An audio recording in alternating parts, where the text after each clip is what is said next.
سبيل المؤمنين وجعل الجنة معادة للمسلمين. أشهد أن لا إله إلا الله وحده لا شريك له وأشهد أن محمدا عبده ورسوله لا نبي بعده. اللهم فصل وسلم وكرم وعظم على هذا النبي الكريم سيدنا وحبيبنا وشفيعنا ومولانا نبينا محمد وعلى آله وأصحابه والتابعين لهم بإحسان إلى يوم الدين. أما بعد, yang sama kita muliakan, yang sama kita hormati kepada segenap fadilatul habaib, yang mohon maaf seandainya tidak bisa saya sebutkan semua satu demi satu, berkhusus yang menjadi wasilah sehingga saya bisa hadir di kampung kita tercinta Sayyidil Habib Farid Al-Habsyi, dan juga kepada habaib yang lain yang insya Allah tidak sedikit pun mengurangi ta'zim dan takrim kami kepada antum-antum semua. Sama kita doakan mudah-mudahan para habaib yang ada di tengah-tengah kita Allah panjangkan usianya, mata'anallahu bituli hayatih wa nafa'ana bi'ulumihim wa katharallahu bi'amthalihim, amin ya rabbal. Kepada segenap para kiai, para asatidzah, wabil khusus Ketua MUI Sumba Timur yang tahadusan bin ni'mah, tadi siang saya sudah berjumpa dengan beliau. Kemudian juga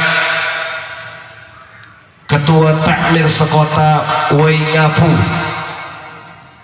Ketua Takmir Masjid Al-Huda, Imam Masjid Sekota Waingapu, tokoh agama dan tokoh masyarakat Sekota Waingapu, dan Dim 1601 Sumba Timur, tadi saya ketemu dengan beliau. Kemudian Kapolres Sumba Timur, Ketua Remaja Masjid Al-Huda Hambala, yang insya Allah semuanya saya hormati beliau. Mudah-mudahan beliau semua senantiasa dipanjangkan usianya Allah Subhanahu wa ta'ala, dimurahkan rezekinya, ditambahkan ilmunya, diistiqamahkan dakwahnya, dimudahkan urusan dunia dan akhiratnya, amin ya rabbal. Tidak ketinggalan segenap ibu-ibu majelis taklim Sekota Waingapu, mobil khusus kepada semua jamaah yang hadir, kaum bapak yang saya hormati dan kaum ibu yang saya cintai. Bu, mama di sini, mama ya, mama, saya cinta dengan mama. Mama cinta nggak dengan saya? Sok tahu. Yang mudah-mudahan semua yang hadir pada malam ini senantiasa dirahmati Allah Subhanahu wa ta'ala. Ibadallah, puja dan puji kita tujukan kepada Allah, salawat dan salam senantiasa kita curahkan kepada pemimpin kita Habibuna al-A'zam Sayyiduna Muhammad sallallahu alaihi wasallam.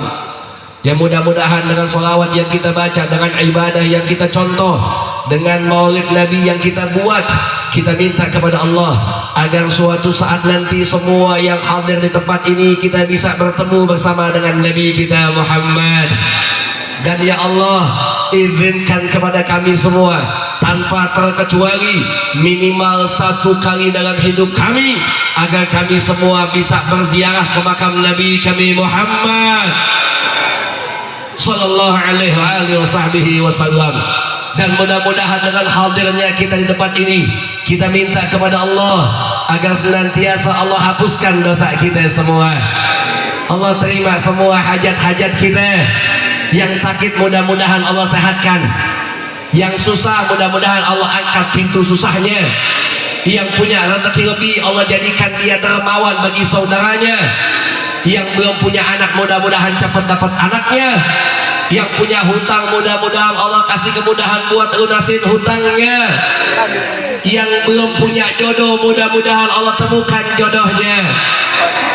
Nenek-nenek jangan amin. Kalau utang nenek amin gak apa-apa. Jodoh masih amin aja. Buat siapa sih nek?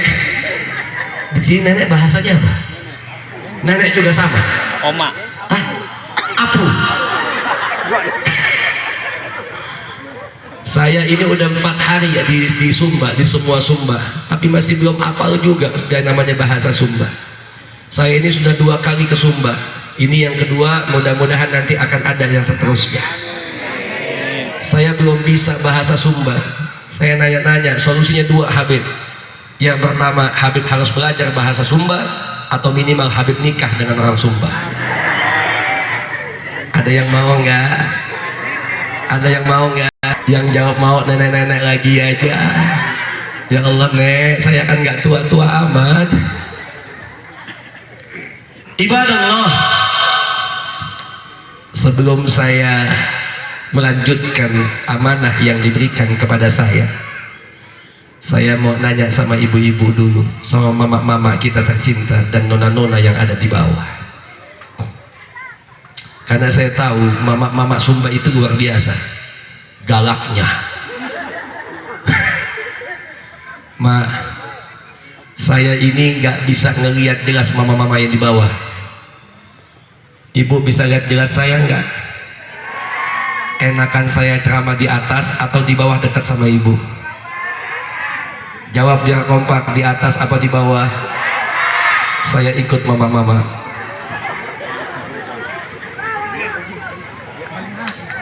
Dari jauh nggak kelihatan soalnya. Saya husnudon dari jauh, saya lihat masih muda-muda, ternyata begitu dekat nenek-nenek juga sih. Tapi subhanallah, mudah-mudahan inilah wajah-wajah yang akan menghuni surganya Allah. Dari jelas dari sini kelihatan wajah-wajah yang penuh dengan cahaya. Kena lampu, kepedean loh. Ibadallah, malam ini kita kumpul di tempat kita tercinta. Tadi sudah disampaikan oleh MC dan lain sebagainya. Terima kasih juga buat beliau yang tadi mewakili MUI. Saya tanya beliau siapa? MUI Habib sekaligus Ketua Muhammadiyah, betul? Betul? Baik. Beliau sudah ngambil satu bahan saya, persaudaraan beliau sampaikan. Jadi saya nggak ikut ceramah itu. Padahal tadi saya ngomong dalam hati, ya Allah kalau bisa ambil semuanya, biar saya bagian doa-doa. Tapi ini satu contoh. Meskipun mohon maaf dalam beberapa amaliyah kita punya perbedaan, tapi kalau bicara persatuan nggak ada lagi yang namanya NU dan Muhammadiyah.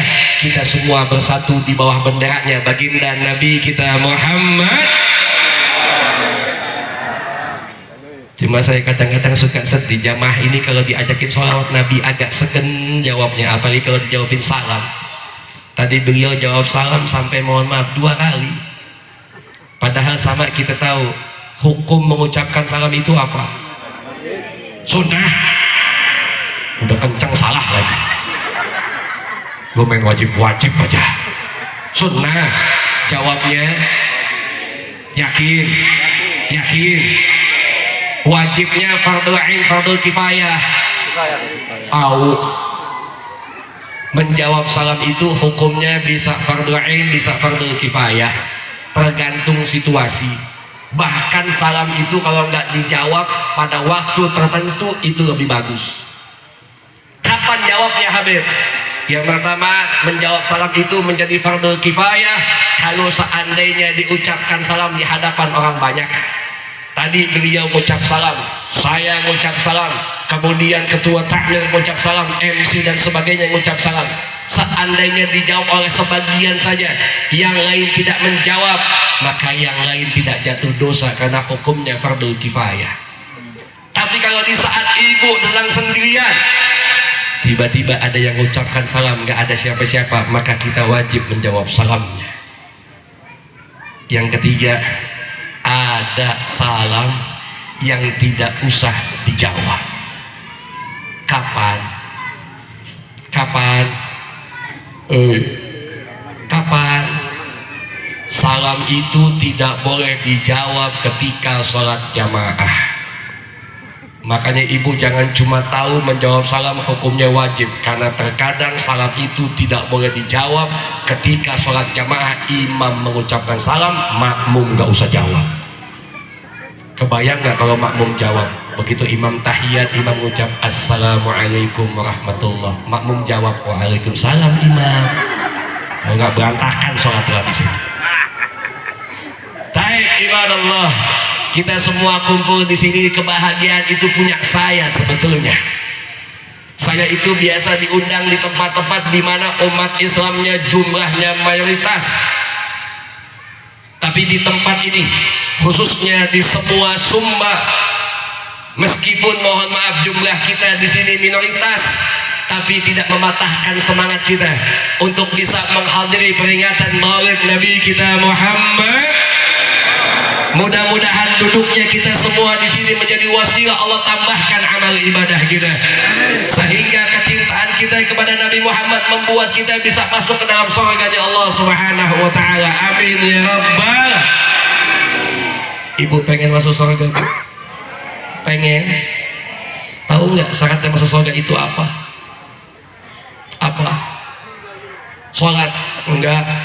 Sholat kita nggak jamin kita bisa masuk ke dalam surga. Sholawat kita nggak jamin kita masuk ke dalam surga. Kalau ibu mau masuk ke dalam surga, yang pertama bukan sebab sholatnya dulu, bukan sebab sholawatnya dulu. Kalau ibu pengen masuk surga, yang pertama ibu harus mati. Ya kalau nggak mati gimana masuknya? Saya tanya lagi, pengen masuk surga? Udah siap? Malam ini bagaimana? Emang kalau ibu nggak siap, malaikat nanya ibu dulu gitu? Emang mentang-mentang ibu nggak siap, malaikat begitu sampai nanya ibu, ibu saya cabut nyawanya ya, ibu siap nggak? Ibu jawab enggak, malaikat pulang lagi begitu? Enggak.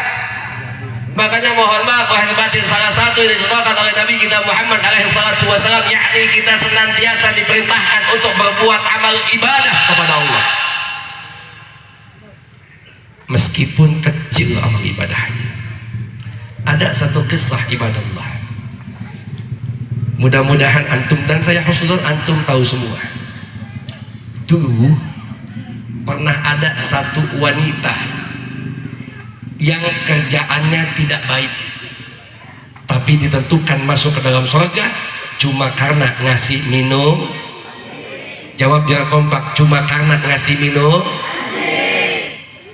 Hikmahnya apa? Kebanyakan umat cuma tahu judulnya, ada perempuan yang kerjaannya tidak baik. Kalau mungkin bahasa di Jakarta PSK. Di Sumba apa bahasanya? Tidak ada. Tidak ada bahasanya. Oh kalau di Jakarta banyak. Ada PSK, ada dongdot, ada jablay, ada cabe-cabean. Di Sumba nggak ada bahasanya. Ada perek. Mudah-mudahan Allah jaga semuanya. Ini betulan nggak ada atau nggak ada yang ngasih tahu sama saya? Nggak ada yang mau ngasih tahu. Kelewatan. Kebanyakan umat cuma tahu ternyata itu PSK bisa masuk ke dalam surga cuma dengan ngasih minum anjing. Padahal bukan itu ibadah Allah. Di dalam hikmahnya betapa yang namanya Allah menilai satu kebaikan tanpa melihat siapa yang berbuat kebaikan. Meskipun dia ahli maksiat, tapi ketika dia berbuat baik, Allah senantiasa akan tetap hitung kebaikannya. Yang kedua, ngasih minum binatang berapa sih modalnya? Cuma modal yang namanya mohon maaf segelas doang, satu botol kecil doang, tapi bisa membuat dia masuk ke dalam surga. Hikmahnya buat kita, satu amal yang sederhana bisa dihitung begitu besar di mata Allah, dengan catatan ada keikhlasan dalam diri kita. Jadi jangan diambil judulnya doang. Nanti kalau saya ngomong kayak begini nih, ada PSK masuk ke dalam surga cuma karena ngasih minum anjing, cuma itu aja. Tiba-tiba ada PSK lewat sampai di kuping dia, kata dia enak juga ya. Akhirnya begitu dia mau mangkal, dibawa aqua kemana-mana. Begitu pulang mangkal ketemu sama Ustadz, ditanya mau kemana, mau nyari anjing Ustadz. Mau ngapain, mau ngasih minum, siapa tahu masuk surga. Enggak, bukan begitu hikmahnya. Artinya berbuat baik yang kita buat senantiasa akan dihitung sama Allah Subhanahu wa ta'ala. Dan itu yang dicontohkan oleh baginda Nabi kita Muhammad. Karena kita semua kumpul di sini tidak lain dan tidak bukan karena kita ingin mencontoh kepada Habibul A'zam Sayyiduna Muhammad. Sebetulnya intinya ini judulnya panjang. Keberagaman, persaudaraan, toleransi, nilai-nilai kebangsaan dalam bernegara. Semua ini kalau mau dirangkum solusinya cuma satu. Apa? Seandainya umat muslim dia sudah menjalankan dengan baik-baik sholatnya, maka semua itu akan ada dalam dirinya. Kenapa begitu? Setiap pejabat yang dia sholatnya dijaga, maka dia akan menjadi pejabat yang baik. Polisi pun demikian, TNI pun demikian, rakyat pun demikian. Karena apa kata Allah? Aqimus shalah inna salata tanha anil fahsyai. Dirikan kita punya salat. Salat itu akan menjaga kita dari perbuatan keji dan munkar. Yang jadi masalah saat ini, umat Islam itu gampang buat nggak sholat. Saya kadang-kadang suka sedih, orang kaya semangat buat sholat, yang miskin kagak. Saya nggak ngomong di sini, di sana. Kalau di sini mah insya Allah. Sama atau beda? Sama atau beda? Kalau saya husnudzon di sini enggak. Saya ngomong yang di sebelah sana. Tapi infonya yang sebelah sana pindahan dari sini. Kenapa kita tinggalkan kita punya sholat ibadah Allah? Padahal setiap 5 waktu kita dipanggil. Apa yang dipanggil buat kita? Hayya ala salati, hayya ala salah. Ayo sholat kata Allah. Ayo kita mendapatkan kemenangan. Hidup kita ini butuh kemenangan. Karena kita semua hakikatnya sedang dalam diuji sama Allah di dunia ini. Ibu nggak usah bertanya, ya Allah kenapa hidup saya begini. Bapak nggak usah nanya, ya Allah kenapa saya selalu diuji. Karena hakikatnya hidup ini adalah ujian. Ad-dunya darul imtihan. Dunia itu adalah tempatnya ujian. Jadi kalau bapak nggak mau diuji, gampang. Apa? Mati. Emang abis mati nggak diuji? Kan diuji juga. Man rabbuka, wa man nabiyyuka, wa ma kitabuka, wa man dinu, wa man ikhwanuka. Ditanya sama Allah bagaimana amal-amal kita. Selama kita ngaji dari kecil, itu yang kita tahu. Nanti kita meninggal akan ada pertanyaan dalam kubur kita. Oh, kadang-kadang ada yang begini, itu Habib sok tahu ngomongin dalam kubur ada pertanyaan. Emang dia pernah mati? Dalam hati iya juga ya. Saya kan belum pernah mati, tapi kok saya tahu dalam kubur ada siksa. Karena mohon maaf, yang namanya iman tidak harus mencoba lebih dulu baru kita percaya semua itu ada. Itu tandanya kita nggak punya iman kepada Allah dan Rasulnya. Karena dalil banyak menyampaikan nanti dalam kubur kita akan ada yang namanya ujian buat kita. Saya kasih contoh sederhana, khususnya buat mama-mama kita yang suka masak. Bu, suka masak nggak? Suka masak nggak? Kalau ibu masak, suaminya dikasih makan nggak? Ibu contoh satu wanita, namanya Sayyidatuna Muti'ah. Beliau itu kalau habis masak, dia siapkan makanan buat suaminya.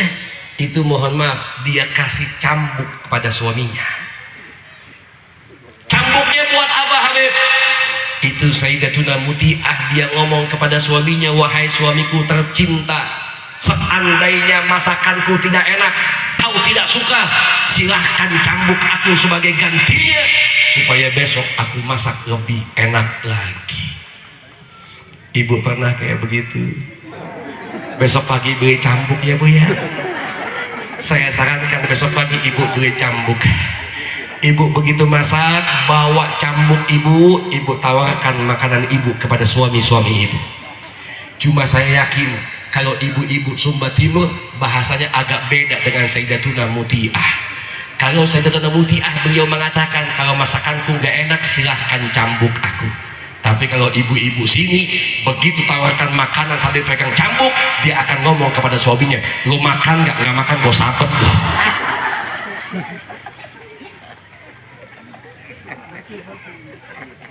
Bu, jadi kita kembali dalam pokok pembahasan. Artinya ibadah Allah nggak ada yang buat kita. Makanya saya bilang tadi, kalau kita punya iman, apa yang Nabi sampaikan, apa yang Allah sampaikan, sami'na wa ata'na.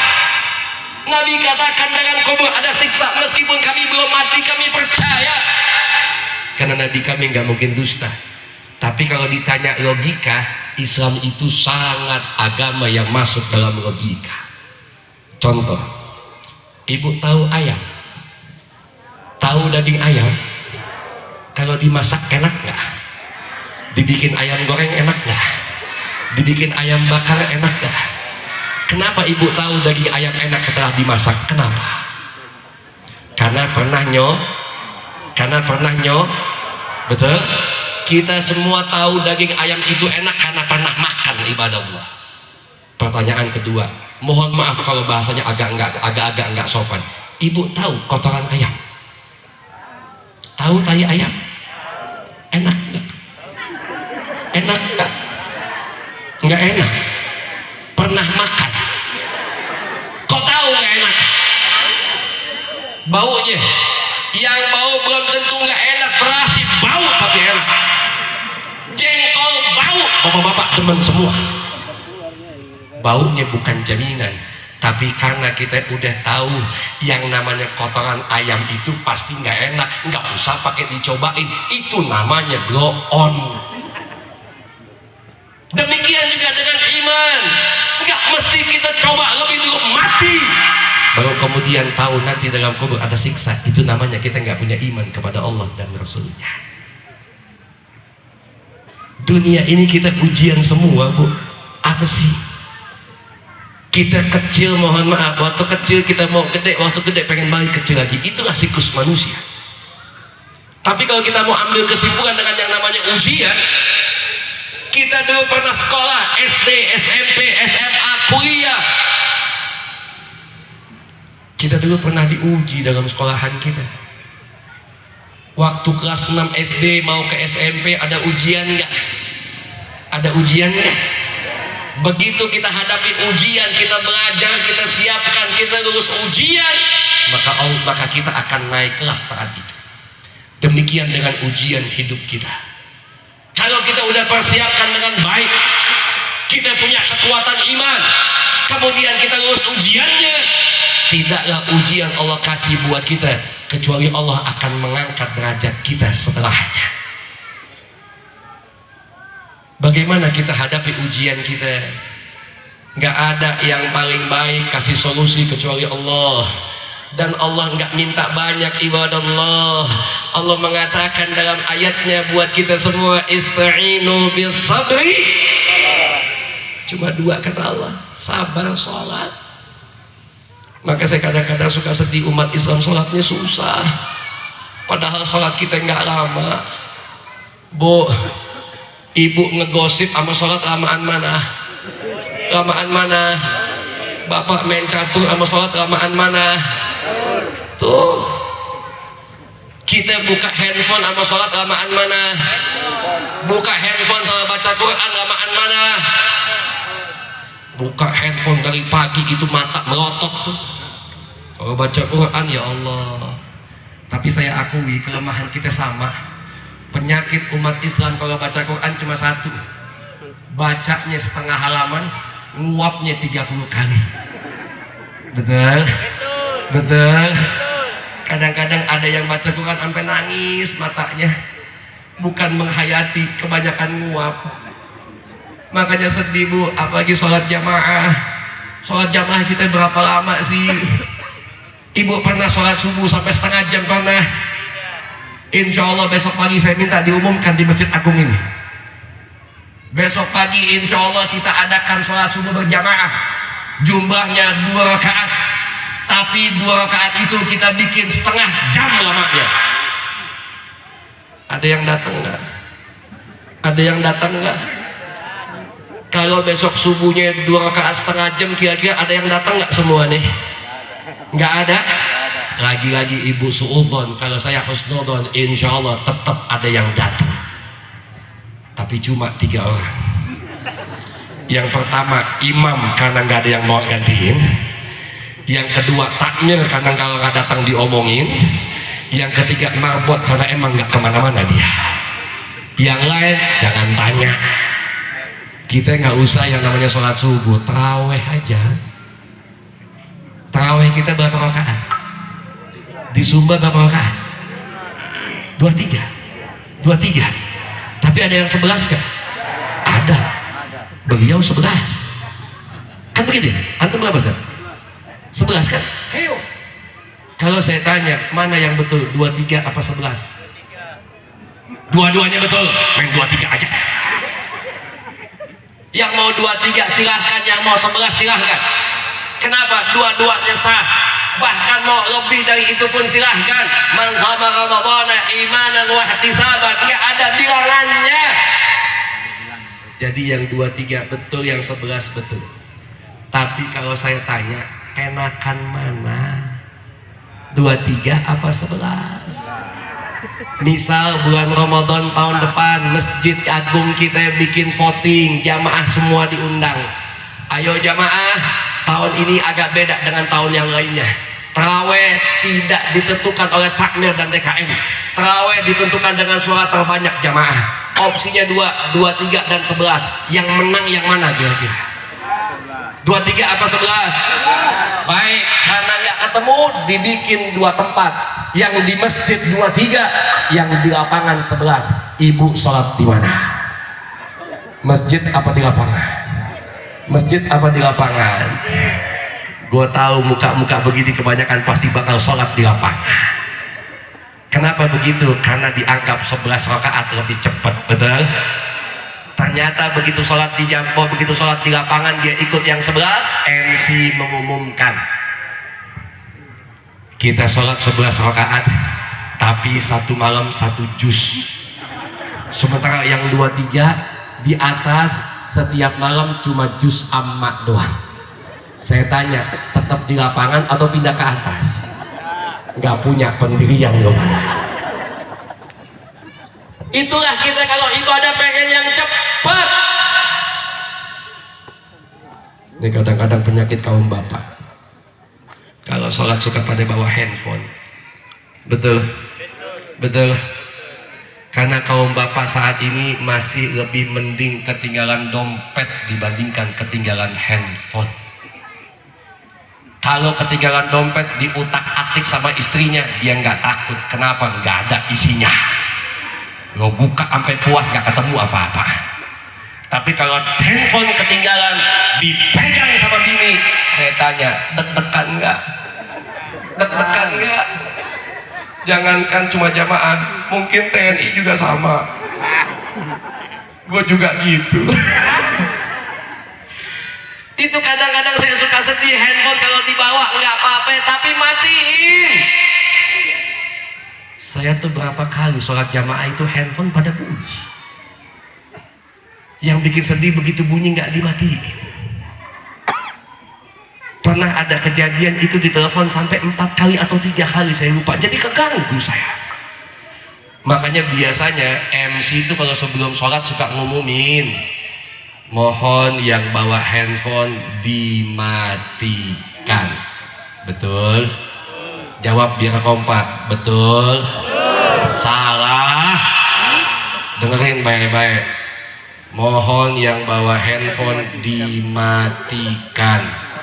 Yang mati handphonenya apa yang bawa? Handphonenya apa yang bawa? Kenapa dibilang betul? Kalau betul-betul dilaksanakan yang bawa handphone dimatikan, insya Allah sholat berubah jadi sholat jenazah semuanya. Matiin Pak. Saya pernah sholat di suatu waktu satu masjid, samping saya soft paling pertama itu begitu sholat handphonenya bunyi, didiemin sama dia. Masih bagus saat itu, lagunya cuma tangtung doang. Coba kalau dangdutan loh, ayo.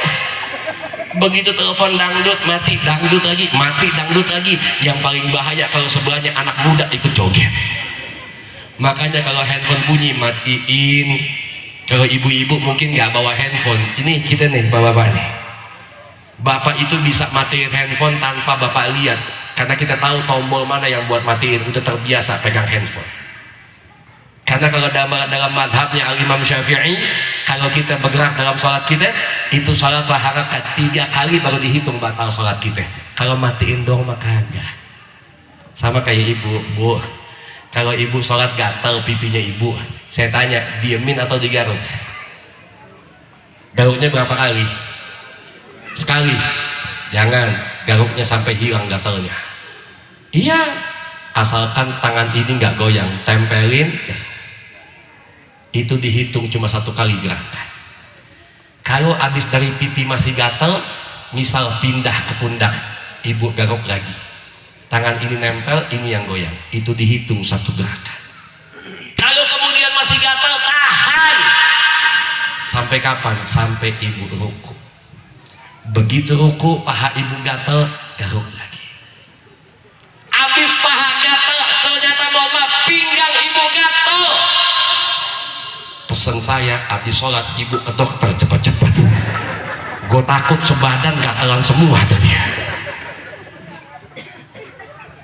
Sholat ya Bu ya, Bu. Sholat ya, betul. Mohon maaf, sampai jam berapa malam ini? Saya tadi naik jam berapa? Jam 9 ya. Sekarang jam berapa Ustaz? Setengah 10. Saya udah setengah jam babak pertama, 15 menit lagi babak pertama, istirahat, nanti lanjut babak kedua. Itu namanya main bola gitu. Saya udah mulai setengah jam.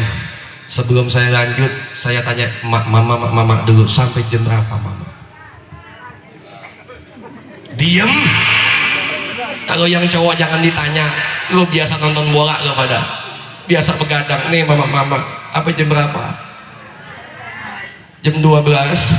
Saya naik jam 9, selesai jam 12, itu artinya saya ceramah 3 jam. Ibu kuat, saya enggak. Panitia tahu siapin ambulans 1 di depan, udahlah gue ceramah berdiri suruh 3 jam, tega lo pada. Jadi sholat ya Bu ya, Bu, sholat ya, insya. Karena perempuan bisa masuk ke dalam surga gampang. Yang pertama, dia jaga sholatnya. Yang kedua, dia jaga puasanya. Yang ketiga, dia jaga kehormatannya. Yang keempat, dia bakti sama suaminya. Gampang nggak? Gampang nggak? Yang 3 gampang, yang 1 susah. Sholatnya gampang, puasanya gampang, jaga kehormatan gampang, bakti sama suami yang susah. Bentar gue tanya kaum bapak, betul nggak Pak? Betul nggak Pak? Enggak, saya mau jawab kompak. Ibu diam. Yang keempat, urusan bakti sama suami itu paling susah. Betul nggak Pak? Ada 1 yang jawab panjang. Yang gue pengen tanya, yang mana bininya dia? Takutnya jawabnya itu dari hati semuanya dia. Jangan Bu, sama suami kudu bakti. Ini kadang-kadang perempuan suka taunya cerita Nabi, ngambil yang enak buat dia doang sih. Oh Habib, para Nabi kan cinta dengan istrinya, suka muji, betul. Nabi kalau manggil istrinya pakai panggilannya apa? Ya, artinya apa? Yang pipinya, betul. Suami ibu pernah kayak gitu? Suami ibu pernah kayak begitu? Hah? Pernah. Sebelum nikah.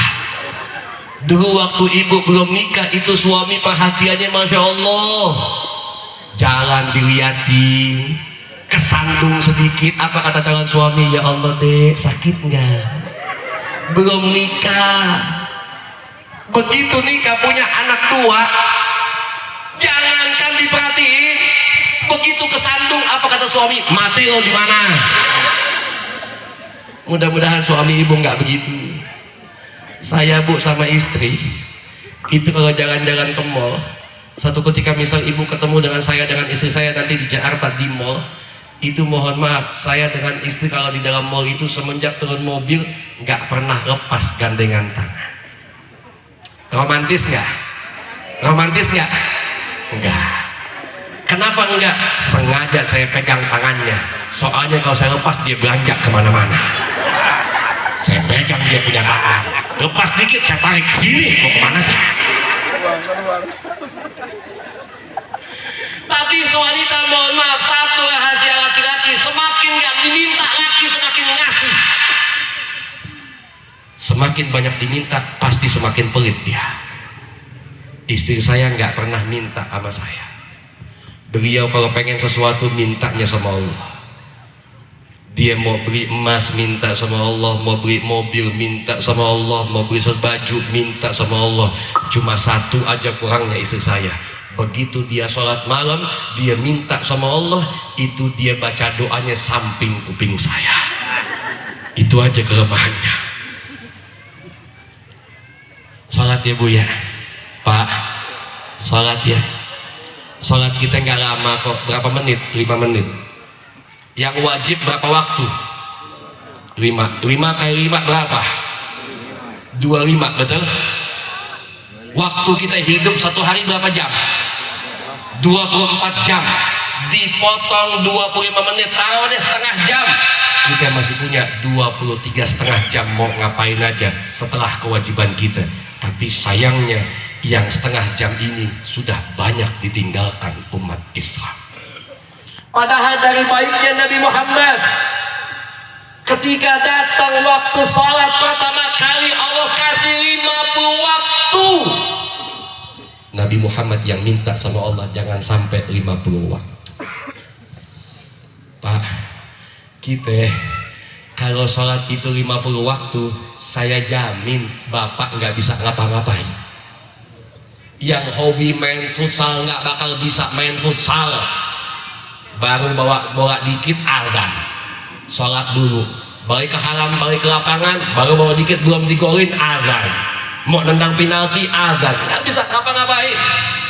Tapi baiknya Nabi Muhammad kepada kita umatnya, beliau minta kepada Allah sehingga dikasih 5 waktu. Tapi sayangnya yang 5 waktu itu banyak ditinggalkan sengaja oleh umat Islam. Betul? Jadi kesimpulan pertama, kalau setelah kita bikin maulid Nabi kayak begini, ternyata masih banyak umat Islam yang dengan sengaja meninggalkan sholatnya, artinya tidak begitu manfaat yang kita buat pada malam ini. Yang tidak manfaat bukan maulidnya, tapi hadirnya kita malam ini di sini nggak dapat banyak manfaat, karena justru sholat itu kita masih berani untuk meninggalkannya. Contoh, Bu, Ibu tahu binatang nggak? Tahu ya.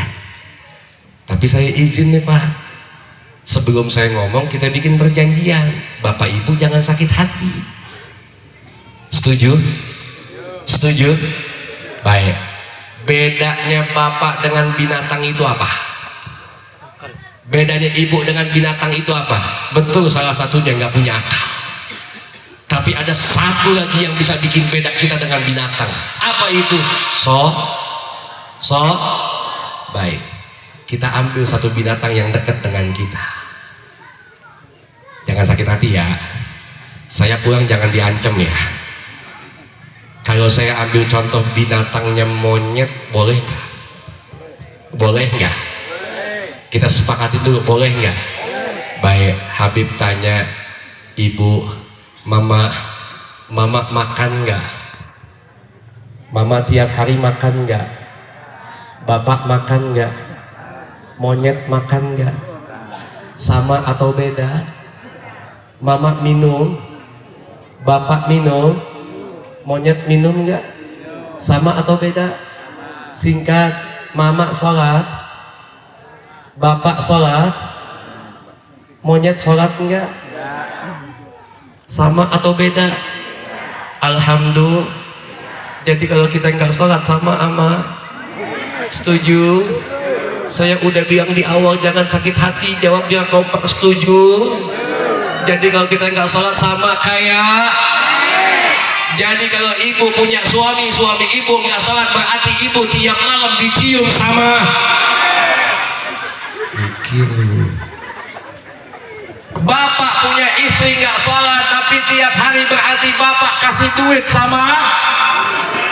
No. Bapak ibu punya anak ibu nggak sholat berarti tiap hari bapak ibu kasih makan. Monyet.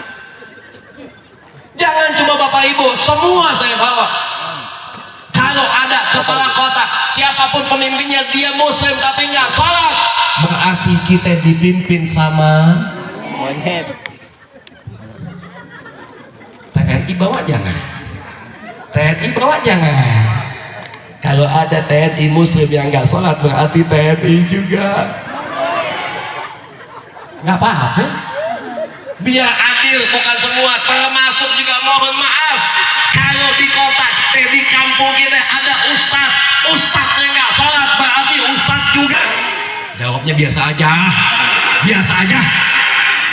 Cukup jawab monyet, kepala nggak usah ngangkat. Tadi waktu TNI aja jawabnya dikit-dikit, begitu ustadz monyet, sampai mama satu nunjuk monyet. Setuju? Setuju. Kalau ada yang tersinggung berarti yang tersinggung. Jadi kesimpulan ceramah saya tentang sholat.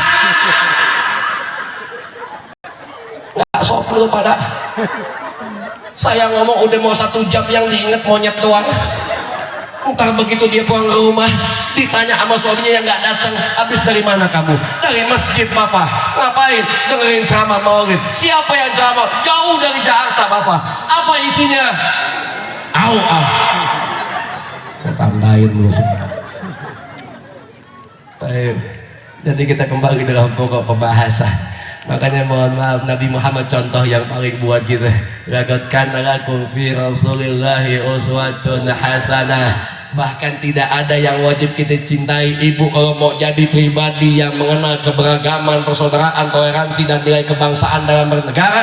Tidak ada contoh yang paling baik kecuali Nabi kita Muhammad alaihi salatu wassalam. Contoh keberagaman. Nabi itu sangat menghormati siapapun yang berbeda pandangan dengan Nabi Muhammad. Bahkan pernah satu ketika, begitu Nabi sangat menghormatinya, di dalam satu majelis ada saat itu salah satu daripada sahabat Nabi yang kentut. Begitu kedengaran itu sahabat lain, mohon maaf, kesel, siapa yang kentut? Beraninya depan Nabi dia kentut. Itu yang kentut diem Pak. Dalam hati deg-degan, kalau ketahuan gak enak nih. Sampai ada yang bilang begini akhirnya, diemin. Nanti pas waktunya sholat, otomatis dia wudhu. Begitu dia wudhu, ketahuan dia yang kentut.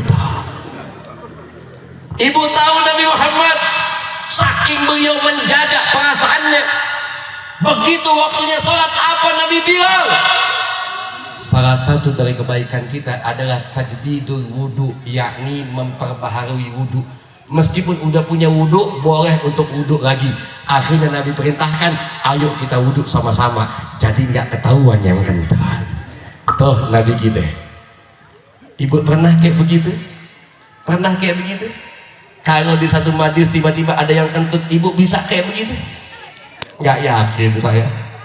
Yang ada emak-emak nunjuk, no dia no yang kentut. No.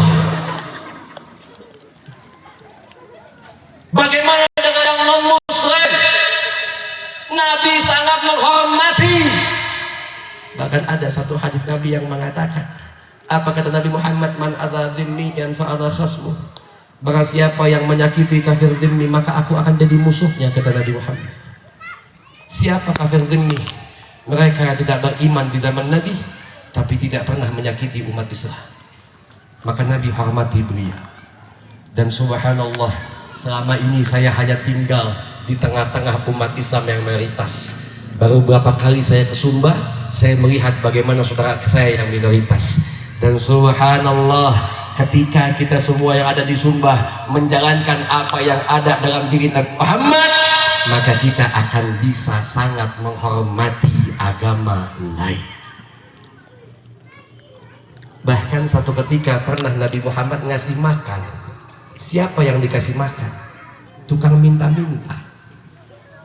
Setiap Nabi kasih makan, Nabi dikata-katai, Nabi dicaci maki, tapi Nabi nggak pernah sakit hati. Besoknya Nabi suapin lagi, besoknya Nabi suapin lagi, dan itu tukang minta-minta tetap tidak tahu ternyata yang dia caci maki adalah Nabi Muhammad yang menyuapi dia tiap hari, sebab dia buta dan nggak kenal Nabi Muhammad. Sampai Nabi Muhammad wafat, Sayyiduna Abu Bakar Siddiq nanya, apa kebiasaan Nabi Muhammad? Dijelaskan Nabi Muhammad suka ngasih makan tukang minta-minta yang buta di pojokan pasar Madinah. Sayyidina Abu Bakar menjalankan terus kebiasaan Nabi.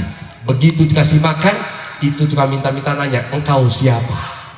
Tanganmu berbeda dengan tangan yang biasa kasih aku makan. Apa kata Abu Bakar?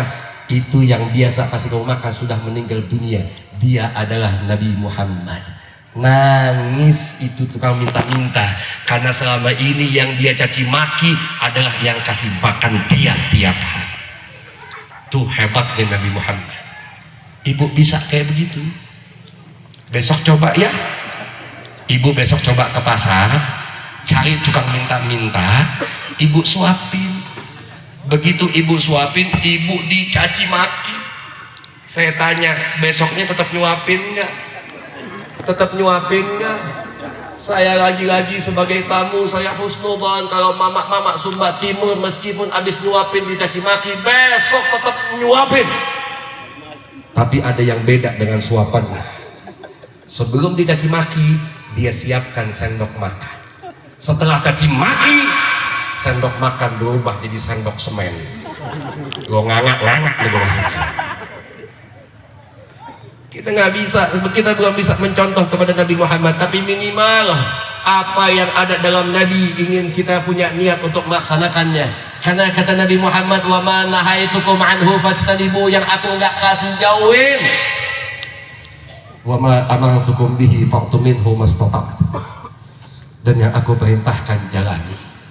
Salah satu manfaat sholat, pernah satu ketika Sayyidil Habib Utsman bin Abdullah bin Aqil bin Yahya, beliau mengatakan begini, di saat kita mohon maaf mengaminkan doanya orang saleh, mau doanya wali, doanya orang saleh yang Allah terima doanya, maka kita akan kebagian juga doanya beliau. Makanya nanti setelah saya ceramah akan ditutup dengan doa, nggak usah dengan saya, dengan yang lain saja, karena waktu mengundang saya cuma ceramah, nggak pakai doa. Begitu tadi MC mengucapkan, Habib ceramah ditutup dengan doa. Dalam hati paling pintar MC kita.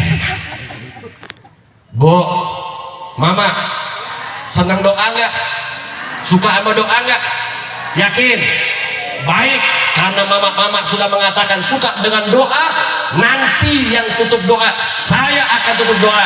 Minimal lamanya saya berdoa sama dengan lamanya saya ceramah.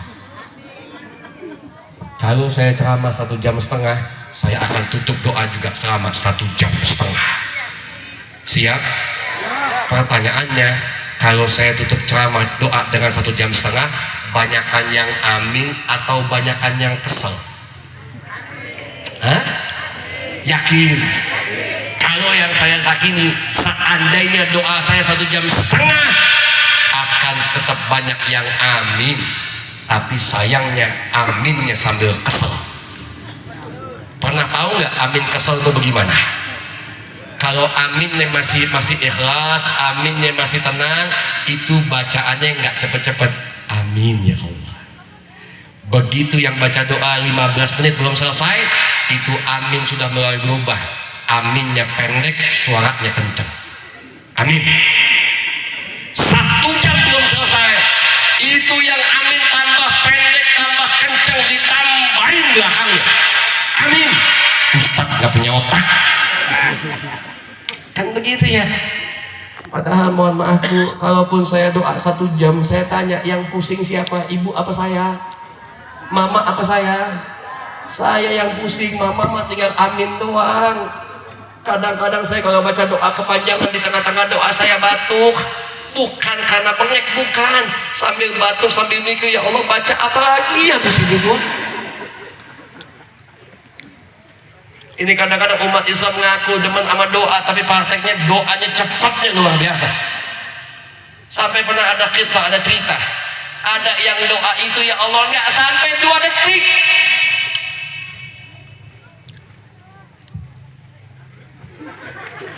Cepat nggak? Ditanya sama Ustaz, anak muda sini, tadi ngapain? Doa Ustaz. Kok cepet amat? Apa kata anak muda? Ini contoh Ustadz yang kagak ngaji. Ustadz dibilang gak ngaji, songongnya tuh bocah. Ustadz makin penasaran, kenapa begitu? Ustadz lupa, saya nggak mau baca doa panjang-panjang kayak model Habib, model Ustadz. Kenapa? Ngapalinnya susah. Tapi saya punya satu patokan, innallaha sami'un alim. Allah maha mendengar, Allah maha mengetahui. Cakep dari ini anak. Ustadz makin penasaran, kalau begitu coba contohin doa yang cepat tuh bagaimana?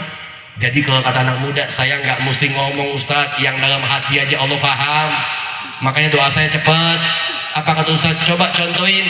Ini anak muda ngangkat tangan, begini Ustadz, ya Allah faham kan? Amin. Kalau besok ada yang begitu di Masjid Agung, gua sentil dari belakang. Lo ngaji di mana nggak pakai doa cepat begitu? Jangan ya Bu ya, Bu, jangan ya sama suami bakti. Ingat, ibu biar kata mau ngaji selama apapun, surga ibu ada di suami. Betul nggak? Kalau suami bahagia, suami redho, ibu surga jalannya gampang. Tuh beliau ngomong, dengerin tuh.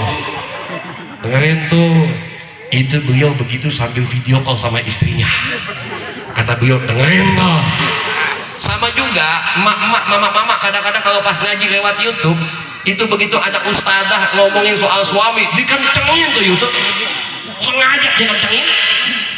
Jangan, nggak usah begitu. Surga ibu ada di beliau. Sayangi beliau, bahagiakan beliau, insya. Ibu pengen nggak suaminya bahagia? Pengen gak suaminya senang? Cinta gak sama suaminya? Kalau kebahagiaan suami dengan diizinkan poligami, boleh gak? Tenang Pak, gue bilangin malam ini loh. Tenang, gue sampein lihat lo malam ini. Boleh gak? Boleh gak? Kenapa gak boleh? Satu aja gak habis. Emangnya ibu somai gue habisin? Tapi ini masih mending Bu. Saya punya satu kisah yang akan saya bawa pulang ke Jakarta. Awal saya ceramah di Waikelo, saya ceramah kayak begini nih. Saya ngomongin soal poligami. Kenapa? Karena saya tahu kalau ibu-ibu, mama diajakin poligami pasti emosi semuanya. Sengaja saya pancing. Kalau mama masih mending, nggak dikasih. Kenapa? Satu aja cukup. Nggak mau Habib, saya nggak mau berbagi. Tapi kemarin di Waikelo, saya ceramah, saya ngomong soal poligami. Saya tanya bagaimana pendapat mama. Apa jawabannya? Coba aja Habib, pisau melayang habis itu. Luar biasa saya bilang. Itu ada mama nyebut pisau melayang Habib. Saya nyebut dalam hati, ya Allah, untung saya punya istri bukan orang Sumba. Itu mungkin alasan suami-suami Sumba pada nggak betah di rumah. Dia takut pisaunya melayang malam-malam. Ya, jangan Bu, tapi nggak apa-apa. Saya tahu kok yang namanya perempuan itu nggak mau berbagi, betul? Mudah-mudahan suami-suami ibu suka senantiasa menjaga hatinya cuma buat ibu satu orang saja. Amin ya Rabbal. Kadang-kadang kalau ngomongin poligami, perempuan ngomong kayak begini, Habib, laki-laki nggak bisa adil. Pak, kalau emang mau poligami, jangan suka bawa-bawa sunnah Nabi. Ini kadang-kadang suami dikit-dikit Nabi jadi alasan. Puasa sunnah kagak, duha enggak, istikharah kagak, tahajud nggak pernah, begitu kawin lagi sunnah Nabi. Awas bu, jangan. Poligami bukan cuma bicara mau, tapi bicara mampu. Banyak yang mau tapi nggak mampu, akhirnya apa yang terjadi? Malah menambahkan dosa buat dia. Makanya saya bilang mudah-mudahan suami-suami ibu menjaga hatinya buat ibu semua. Amin ya rabbal. Tapi mama, kalau ngomongin adil, mama juga harus adil. Kelemahan perempuan istri saat ini, dia nggak mau suaminya berbagi hati, tapi kadang-kadang yang jadi punya suami suka dibagiin sama istri kepada laki-laki lain. Betul nggak? Faham nggak? Baik. Sekarang saya tanya sama mama semua. Mama, lekuk tubuh mama punya siapa? Suami atau tetangga? Suami atau tetangga? Baik. Goyangan-goyangan mama punya siapa? Suami atau tetangga? Betul? Betul? Kita akuin malam ini lekuk tubuh istri punya suami, kemudian juga goyangan istri punya suami. Pertanyaannya, yang suka senam pagi-pagi di lapangan siapa? Ayo jawab. Gedok gua, biarin gua kesel-kesel sama mama. Kadang-kadang suka sedih, ya Allah, ibu udah cakep-cakep pakai jilbab, dijaga. Kadang-kadang udah rapi pakai jilbab, nggak bisa lihat organ tunggal dikit. Begitu organ tunggal nyala, mau nyanyi paling depan. Bukannya nggak boleh, ibu boleh nyanyi, ibu boleh goyang, asalkan di depan suami. Betul? Setuju? Habib, kalau senam nggak ditonton nggak semangat, gampang, suruh suami nonton. Habib, kalau nyanyi nggak dikasih semangat, dan tepokin nggak enak, suruh suami nonton. Jangan besok Jumat, hari Sabtu atau hari Ahad, kan anak-anak libur sekolah tuh, ibu kasih uang anak-anak, suruh dia beli mainan di Waikelo. Kan jauh tuh, makan waktu 4-5 jam, pulang pergi 10 jam. Ibu ambil suami ibu, dudukin di bangku. Kalau suami nggak betah, ibu ikat suami di bangku. Habis itu ibu ambil yang namanya sound, ibu ambil speaker, ibu nyalain, ngomong sama suami, "Pah, jangan kemana-mana, saya mau joget, silahkan tonton saya." Begitu musik nyala, ibu naik di meja joget, nggak dosa depan suami. Begitu ibu mulai joget, insya Allah suami ibu ngomong dalam hati, "Istri saya PA." Nah, suami pakai diikat apa nggak PA tuh? Kadang-kadang suka sedih kalau ngomongin pakaian, Bu. Ya Allah, saya dulu punya jidah, saya dulu punya nenek waktu saya kecil. Itu mohon maaf, nenek saya kalau ngajar naik bajai. Ibu tahu bajai? Mama tahu bajai? Tahu bajai ya? Itu begitu nenek saya, jidah saya mau naik bajai, itu mohon maaf, gomisnya diangkat. Begitu gomisnya diangkat mau melangkah, itu kelihatan tuh yang namanya leggingnya. Saya punya jidah, jidah saya di dalam gomisnya pakai legging. Jadi begitu diangkat gomisnya buat naik bajai, itu awalnya nggak kelihatan, yang kelihatan leggingnya. Orang dulu teknologi belum maju, tapi tahu mana yang pakaian dalam, mana yang pakaian luar. Mama sekarang, saya tanya, leggingnya buat pakaian dalam, pakaian luar? Pakaian dalam, pakaian luar. Ibu kalau senam pakai bajunya kayak apa? Pakai legging, pakai gomis. Ada mama-mama senam pakai gomis, ada? Lo senam pakai gomis, insya Allah nggak sampai 5 menit ngegeledak jatuh. Kadang-kadang suka sedih, ya Allah Habib, yang penting modal, kita nggak butuh modal, yang butuh selamat.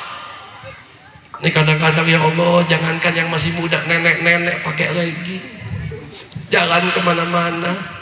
Ya Allah mama, jangankan yang masih muda, kalau pakai legging, itu nenek-nenek kalau pakai legging, mohon maaf, keriputnya nggak kelihatan.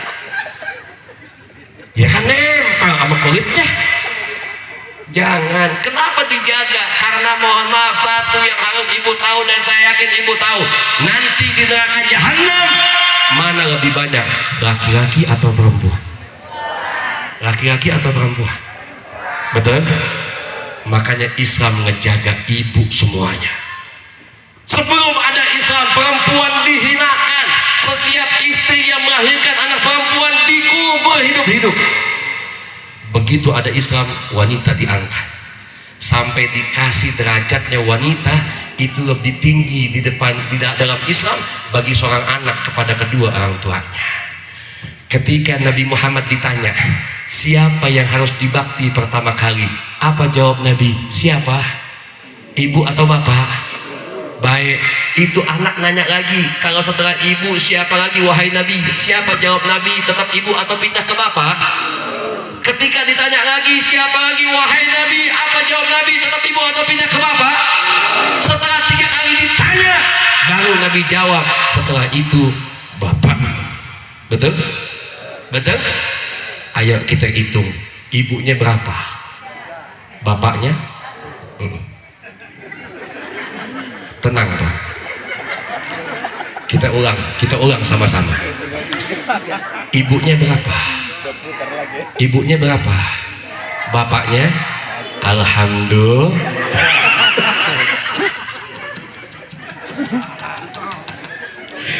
Seneng Pak? Seneng Pak? Pak, pengen? Pengen? Jawab.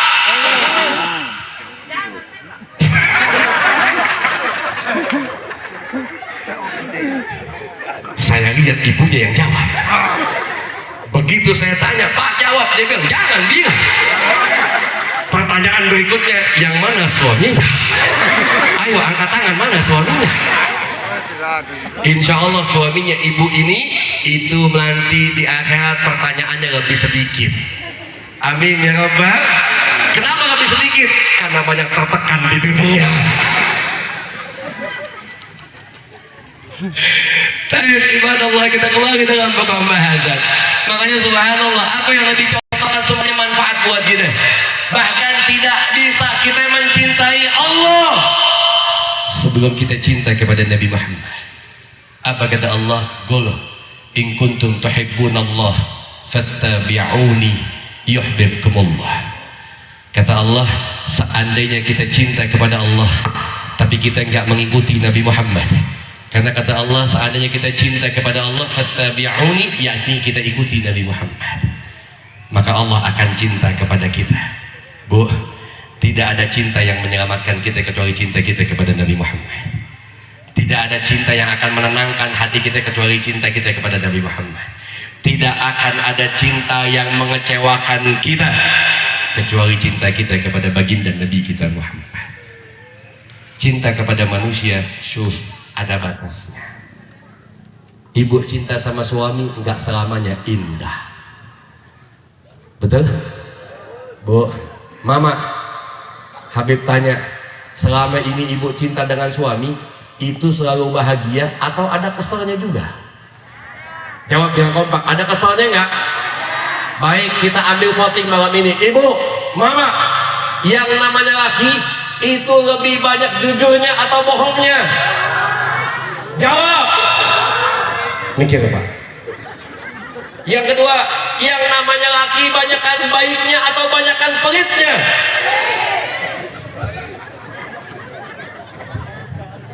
Yang ketiga, yang namanya laki banyakkan nyenengin atau banyakkan nyakitin? Tuh. Tapi tenang, saya setuju sama ibu semua. Yang namanya laki banyak nyakitin, yang namanya laki banyak bohongnya, yang namanya laki banyak pelitnya, itu termasuk salah satu sebab kenapa saya nggak suka sama laki-laki. Tapi kenapa laki banyak bohong meskipun nggak semua? Karena perempuan lebih senang dibohongin. Rasain dia. Contoh nih, contoh. Misal suami ibu reuni SMP atau SMA. Reuninya di Sumba Barat atau Sumba Tengah. Begitu siang-siang ibu telepon, Pah, atau manggilnya biar mesra, Beb. Iya, emang kenapa? Kan suami. Boleh nggak? Boleh. Panggilan cakep. Beb. Kepanjangannya apa? Bebek. Beb. Begitu ibu telepon suami ibu, "Wah, di mana?" Dijawab, "Lagi makan." "Sama siapa?" "Sama teman." "Habis reuni?" "Iya." "Temannya siapa?" "Laki perempuan." Saat itu suami ibu makan dengan mantannya. Contoh, kalau tiba-tiba suami ibu jawabnya begini, "Iya mah, saya lagi makan sama mantan waktu SMA." Saya tanya, "Ibu ngomel nggak?" "Ngomel." Apa kata ibu? Suami nggak punya perasaan. Istri di rumah belum makan, dia makan sama mantan. Ibu ngomel. Meskipun suami jujur jawabnya. Tapi kalau suami bohong, "Sama siapa makannya, Pak?" "Sama temen." "Laki perempuan?" "Laki, temen main bola di SMA." Apa kata ibu? "Ya udah, hati-hati ya, toh perempuan." Betul nggak? Betul nggak? Yang jawab betul pengalaman pribadi loh. Artinya ayolah, dengan kita bikin maulid Nabi kayak begini, mudah-mudahan tidak kita tinggalkan tempat ini kecuali kita semakin bertambah kecintaan kita kepada baginda Nabi kita Muhammad sallallahu alaihi wasallam. Artinya cinta kita kepada Nabi Muhammad kita wujudkan pada malam ini dalam bentuk persatuan dan lain sebagainya, termasuk cintai bangsa. Karena ada salah satu judulnya. Ibu tahu, di Indonesia itu pernah ada, mohon maaf, terkenal masyhur slogan, yakni hubbul watan minal iman. Artinya apa? Cinta sebagian negeri adalah bagian daripada iman. Taib. Habibul A'zam Sayyidina Muhammad sallallahu alaihi wasallam, beliau pernah dalam salah satu hadisnya mengatakan sambil memuji kota Mekkah. Apa kata beliau? "Betapa cantiknya, betapa indahnya engkau menjadi sebuah negeri, dan aku cinta kepadamu." Kemudian kata Nabi Muhammad, "Laula anna qaumi akhrajuni minki ma sakantu ghairak." Seandainya kaumku tidak mengusir aku daripada engkau, maka aku tidak akan tinggal selain di Mekah. Auga magalan Nabi Muhammad alaihi salatu wassalam. Nabi mencontohkan beliau mencintai tanah airnya. Jadi kita yang aku sebagai umat Nabi, nggak peduli apapun suku Anda, nggak peduli dari mana Anda berasal, selama Anda menjadi warga negara Indonesia yang baik dan Muslim yang baik, maka kita akan mencintai kita punya negeri sebagaimana Nabi Muhammad mencontohkan demikian. Jadi Muslim yang baik itu nggak peduli dia tinggal di mana, mau apapun sukunya. Mau dia Jawa, mau dia Sunda, mau dia Sumba, mau dia Batak, mau dia Betawi, mau dia Aceh, nggak pernah kita lihat sukunya. Selama engkau ada di Indonesia, selama kau lahir di Indonesia, maka salah satu bentuk terima kasih kita kepada Allah dengan mengikuti jejak langkah Nabi Muhammad, maka kita wajib mencintai Indo. Makanya Nabi Muhammad itu luar biasa. Terakhir, jam berapa Bapak? Handphone saya di atas, handphone saya. Hah? Sejam setengah. Mama enak ini. Saya lagi bingung mau duduk di mana saya. Bu, Nabi Muhammad suka memuji istrinya. Ibu juga harus memuji suami ibu. Supaya apa? Pujian dalam rumah tangga akan menimbulkan keharmonisan. Kalau Nabi mencontohkan panggil ya Humairah, "Pak, panggil Pak." Apa susahnya sih? Bapak muji istri nggak rugi. Perempuan itu nggak selamanya dikasih duit doang, dipuji seneng dia. Mama, tanggal berapa sekarang? Jawab, tanggal berapa? 26? Sekarang tanggal 26, betul? Habib boleh tanya, beda mama dengan tanggal 26 itu apa? Jawab. Beda mama dengan 26 itu apa? Kalau tanggal 26 ada duanya, kalau mama semua nggak ada duanya. Senangkan dia. Itu doang aja seneng dia. Padahal mah kita ngebohongin dia. Dia mah dikituin seneng, apalagi dikasih duit. Mohon maaf mama, saya termasuk laki-laki yang nggak setuju kalau ada yang mengatakan perempuan mata duitan. Nggak ada. Perempuan nggak ada yang mata duitan, yang ada lakinya pelit. Betul? Ada yang bilang perempuan bawel. Nggak ada perempuan yang bawel, yang ada lakinya nggak ngertiin. Kenapa saya bilang begitu? Karena kadang-kadang suami lupa di dalam apa yang bapak punya ada doa istri kita semua. Terima kasih buat para istri yang soleh yang mendoakan suaminya. Pak, hebatnya istri, dia bisa minta sama Allah bukan buat dia tapi buat bapak. Ya Allah, panjangkan umur suami saya. Ya Allah, murahkan rezeki suami saya. Ya Allah, banyakkan uang suami saya. Suami ibu pernah doa kayak begitu? Pernah doa kayak begitu? Pernah bapak baca doa, ya Allah banyakin duit istri saya? Pernah begitu? Tuh bini bayarnya tuh, Allah kabulkan doa istri. Tapi yang menikmati suami, baiknya istri. Bapak sekarang punya pekerjaan, bapak punya penghasilan, bapak punya aset, bapak punya rezeki. Bisa jadi bukan cuma karena usaha bapak, tapi sebab doa. Jawab biar kompak, sebab doa. Alhamdulillah. Bayangin Pak, satu istri yang doain kita, udah enak kita punya hidup. Bagaimana 4 yang doain kita?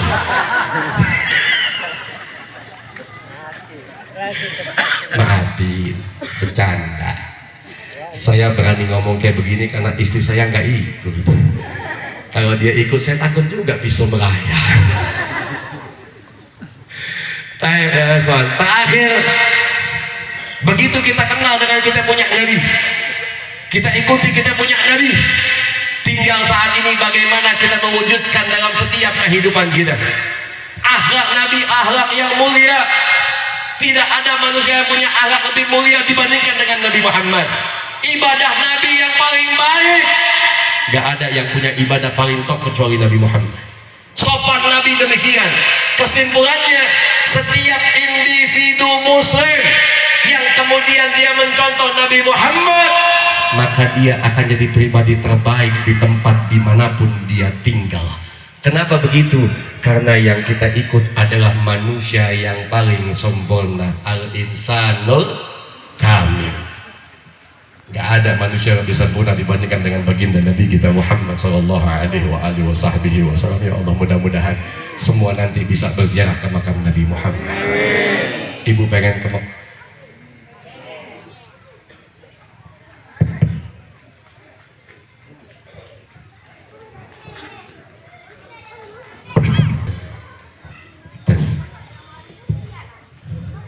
pergantian nik. Itu tanda niknya aja capek. Bagaimana yang ngomong?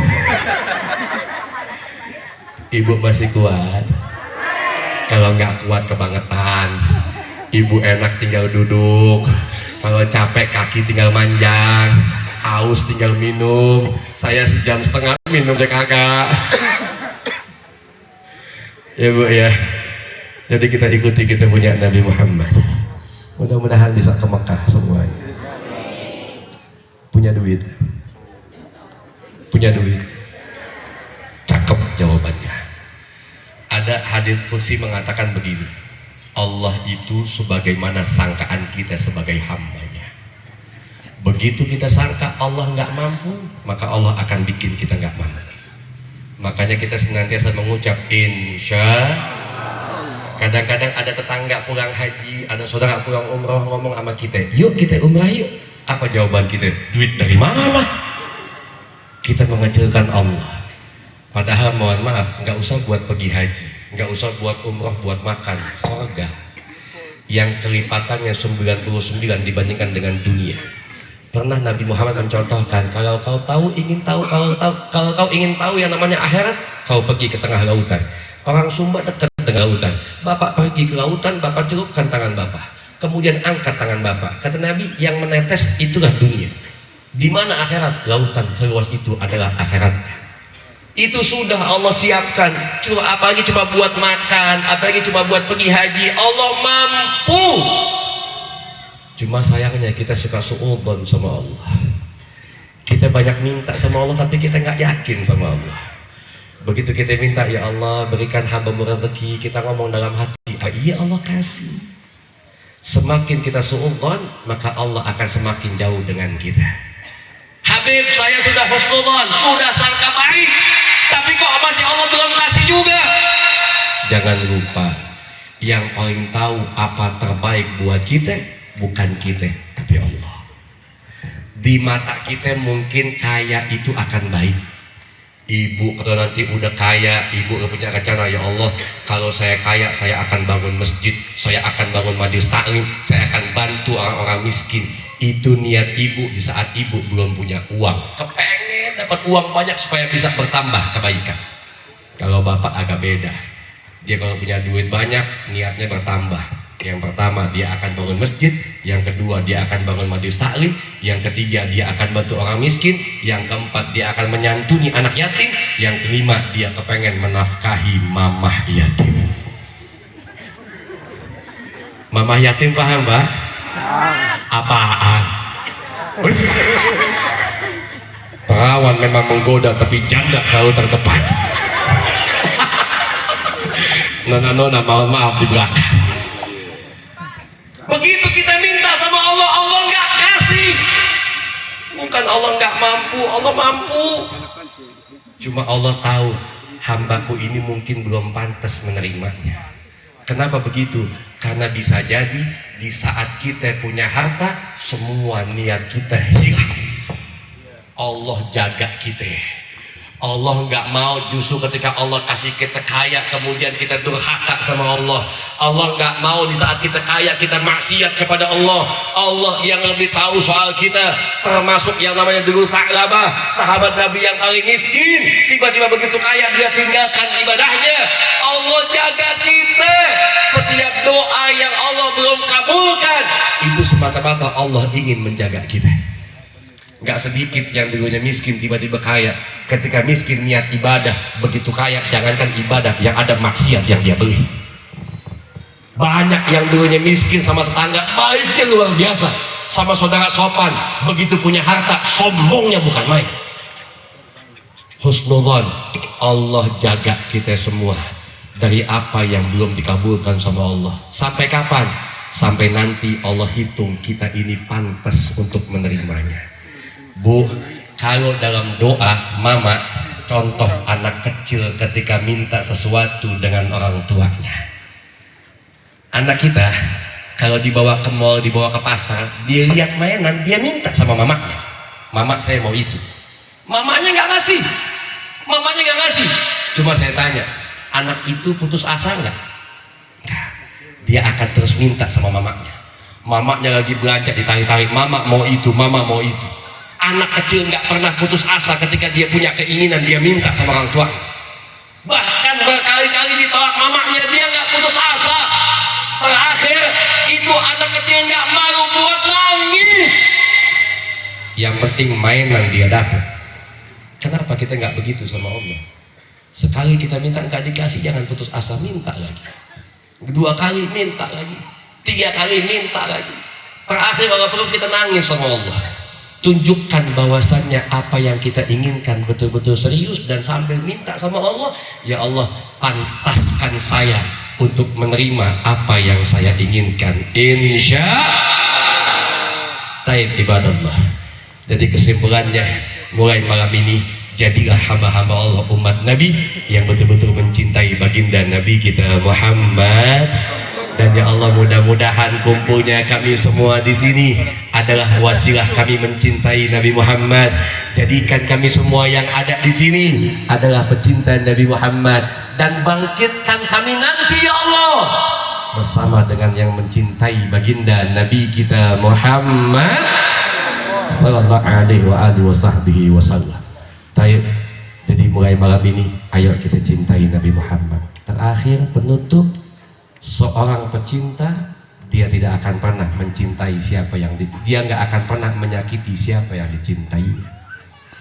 Kalau kita ngaku cinta Nabi Muhammad, jangan sakiti Nabi Muhammad. Bagaimana kita menyakiti Nabi Muhammad? Dengan kita meninggalkan dengan sengaja apa yang diperintahkan oleh Nabi Muhammad. Mama cinta sama Nabi, Mama pengen ikut sama Nabi, Mama ingin mencontoh Nabi Muhammad. Insya baik. Nabi Muhammad suka puasa sunnah, Mama bagaimana? Pak, Nabi Muhammad suka puasa sunnah, Bapak bagaimana? Puasa sunnah paling afdal salah satunya adalah puasa Daud, 1 hari puasa 1 hari. Betul? Sudah pernah mencoba, sudah dawam, sudah istiqamah. Karena kebanyakan kita kalau ngomongin puasa Daud, insya Allah kita kebalikannya. Kalau puasa Daud 1 hari puasa 1 hari enggak, kalau kita hari ini enggak puasa, insya Allah besok juga. Itulah kita. Maka jangan Bu, ya. Jadi ambil kesimpulan, sholat kita yang akan membantu semuanya. Ya, ada satu ayat yang bisa ibu amalkan, pegang baik-baik. Apa kata Allah? Wa may yattaqillah. Barang siapa yang bertakwa kepada Allah, yaj'al lahu mahraja. Allah kasih jalan terbaik, Allah kasih solusi. Hidup kita ini penuh ujian, kita butuh solusi. Dan Allah janjikan, Allah kasih. Yang kedua, wa yarzuquhu min haitsu la yahtasib. Hidup kita nggak jauh dari 2 yang kita butuhkan. Yang pertama, solusi atas setiap masalah. Yang kedua, rezeki yang Allah kasih. Dua-duanya sudah Allah siapkan, dua-duanya sudah Allah janjikan. Satu yang Allah minta. Apa yang Allah minta dari kita? Wa may yattaqillah. Barang siapa yang bertakwa kepada Allah. Makanya mudah-mudahan dengan maulid Nabi yang kita buat, kita semua menjadi hamba Allah yang semakin bertakwa. Amin ya Rabbal. Saya akan sampaikan ke Jakarta tentang bagaimana umat Islam yang ada di Sumba yang harus kami contoh. Sumba ini lebih, mohon maaf, mungkin persaudaraannya lebih kuat. Kenapa? Karena antum minoritas bisa saling menjaga. Kadang-kadang kami yang di luar sana yang mayoritas kadang-kadang masing-masing suka ego dengan kelompoknya.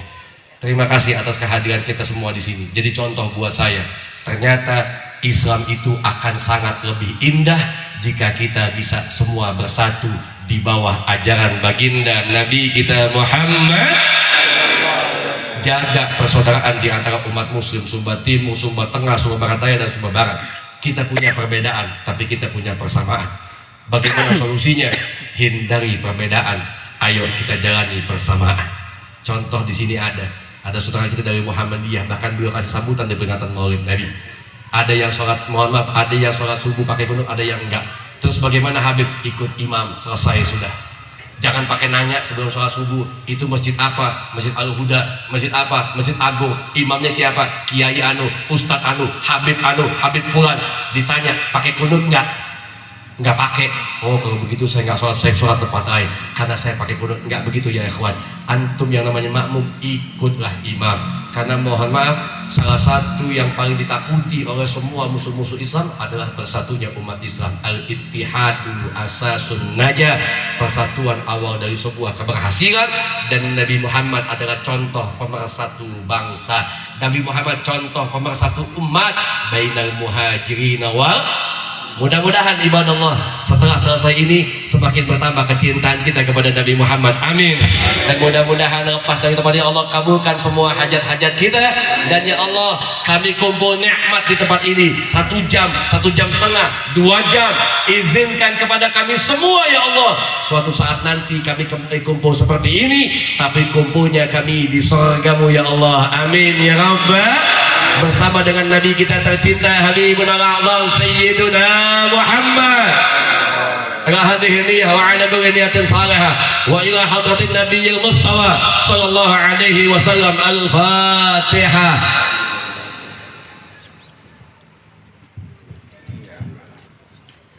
Iya kan mustaqim dan siratal mustaqim. Siratal ladzina an'amta 'alaihim ghairil maghdubi 'alaihim waladdallin. اللهم بحق الفاتحة وبصدق كلمة الفاتحة بمعجزة الفاتحة وبمن أنزلت عليه سورة الفاتحة يا فرج الهم يا كاشف الغم يا من لعبده يغفر ويرحم. اللهم صل على سيدنا محمد وعلى آل سيدنا محمد. اللهم اغفر لنا ولوالدينا وارحمهم كما ربونا صغارا. اللهم تقبل منا إنك أنت السميع العليم وتب علينا إنك أنت التواب الرحيم. Ya Allah, malam ini kami kumpul semua ya Allah atas nama umat Islam yang ada di Sumba Timur ya Allah.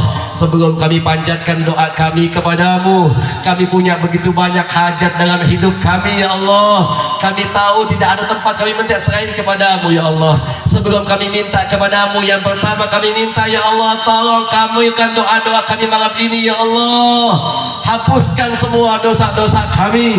Kami hambamu yang penuh dengan dosa, dari mulai semenjak kami berdosa sampai dengan saat ini nggak terhitung ya Allah dosa kami begitu banyak kepadamu.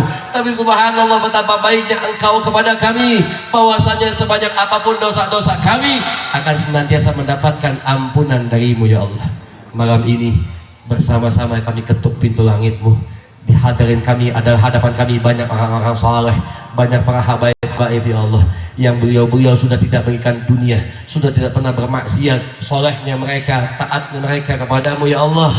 Izinkan kepada kami semua untuk senantiasa mewasilah daripada mereka mendapatkan ampunan atas semua dosa kami kepadamu. Bukan cuma dosa kami ya Allah, termasuk dosa kedua orang tua kami. Kami mohon kepadamu ya Allah, hapuskan dosa beliau-beliau semua. Kami anak-anak mereka, meskipun saat ini mungkin kami titelnya seorang kakek, kami seorang nenek, kami seorang ibu, kami seorang bapak, tapi kami tetap adalah anak-anak bagi kedua orang tua kami. Kami bisa kayak begini ya Allah, hakikatnya adalah Engkau, tapi kami tidak akan pernah melupakan syariatnya adalah orang tua kami. Kami mohon kepadamu ya Allah, kalau saja seandainya pada malam ini ada sekian banyak doa yang yang kami panjatkan, hanya satu doa yang kau terima, izinkan kabulkan doa kami atas kedua orang tua kami ya Allah. Kalau keduanya masih ada di tengah-tengah kami, panjangkan usianya, murahkan rezekinya, berkahkan sisa hidupnya. Jadikan kami anak-anak yang senantiasa berbakti kepada keduanya. Jadikan kami anak-anak yang senantiasa menyenangkan hati kedua orang tua kami. Tapi seandainya ya Allah, kedua orang tua kami sudah tidak ada lagi bersama kami, beliau sudah kembali menghadap kepadamu, kami mohon kepadamu ya Allah, jadikan dunia ini hanya perpisahan sementara antara kami dengan kedua orang tua kami. Jangan kau jadikan kami nanti dalam surgamu tidak bertemu dengan orang tua kami. Pertemukan kami kembali nanti dalam surgamu ya Allah. Ya Allah ya Rabbana, seandainya ada satu amal ibadah dari kami yang kau terima selama ini, kami mohon kepadamu, tambahkan amal ibadah tersebut kepada kedua orang tua kami, karena kami yang menjadi saksi betapa keduanya senantiasa mengajarkan kami untuk ibadah kepadamu. Tapi ya Allah, seandainya ada dosa yang kami perbuat, kami mohon kepadamu, jangan tambahkan dosa kami kepada kedua orang tua kami. Karena kami juga yang menjadi saksi, orang tua kami tidak pernah mengajarkan kami untuk berbuat dosa kepadamu.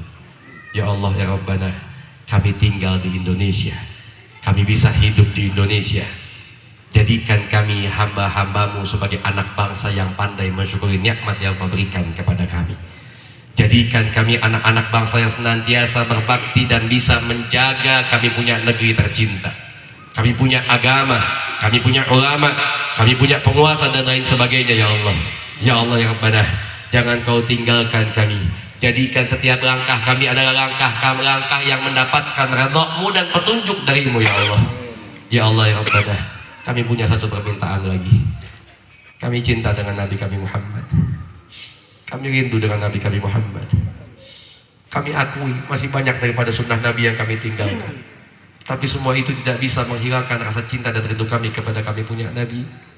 Kami mohon kepadamu ya Allah, tambahkan nikmat dalam hidup kami, agar kami semua bisa berziarah langsung ke makam Nabi kami Muhammad. Izinkan kami duduk di raudhah di samping makam Nabi-Mu.